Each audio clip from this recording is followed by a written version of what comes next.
कस्तो चर्को घाम, अलिकति पानी कतै पाइएन। यो बाटो हिँड्ने मान्छे पनि तिर्खाएरै मर्ने भए। हो त नि दिदी, यस बाटामा त एउटा कुवा छ, न त बस्ने चौतारी छ। ठुला ठुला धनीहरू आफ्नै मलमा मस्त छन्, गरिबलाई कसले हेर्ने? हो त नि भाइ, अब हामी जाउँ।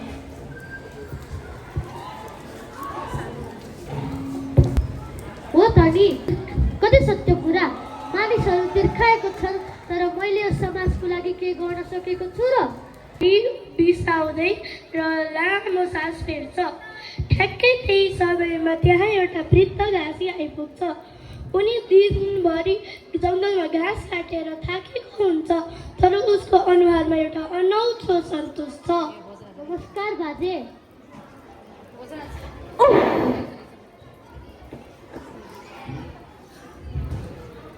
नमस्कार बाबु, नमस्कार। यो उमेरमा पनि कडा घाममा कति दुःख गर्नु भएको? थकान लाग्दैन? थकान त लाग्छ नि, तर यो शरीर छाउन्जेल त कर्म गर्नै पर्यो नि, होइन र? हो, र यो उमेरमा आराम गरेर बस्नु पर्ने।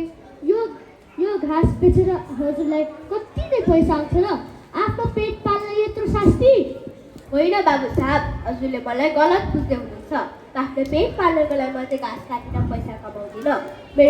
मेरो त कुनै छ र, एक बुढी छे, 2 घाँस जसरी पनि खान्छौ। अनि यो घाँस बेचेर आएको पैसा के गर्नुहुन्छ त? बाबु, म त एक गरिब र अज्ञानी घाँसी हुँ। म मरेर गएपछि यो संसारले मलाई भोलिपल्टै बिर्सिनेछ। त्यसैले मैले वर्षौँदेखि घाँस काटेर अलि पैसा बचाएको छु, र त्यही पैसाले म त तिर्खाउने बाटोको छेउमा एउटा ठुलो इनार खनाउने छु। इनार? तपाईँ आफै विपन्न हुनुहुन्छ अनि बटुवाहरूको लागि इनार खनाउने? हो बाबु, मान्छे जन्मेर मात्र पुग्दैन, मरेर जाँदा पनि नाम रहने कर्म गर्नुपर्छ। जब त्यो बाटोमा हिँड्ने यात्रीहरूले कुवाबाट चिसो पानी पिएर चल्ता खानेछन्, तब मेरो आत्माले शान्ति पाउनेछ। बाबु, म त लाग्यो है। हुन्छ, राम्ररी जानुहोस्। भानुभक्त मञ्चको भगवानले सबैको कल्याण गरून्, भगवानले सबैको कल्याण गरून्। भानुभक्त मञ्चको बिचमा स्तब्ध भएर उभिन्छन्। उनको हातबाट किताब खस्छ। घाँसीका ती सरल तर गम्भीर शब्दहरूले भानुभक्तको मुटुमा सिधै प्रहार गरे।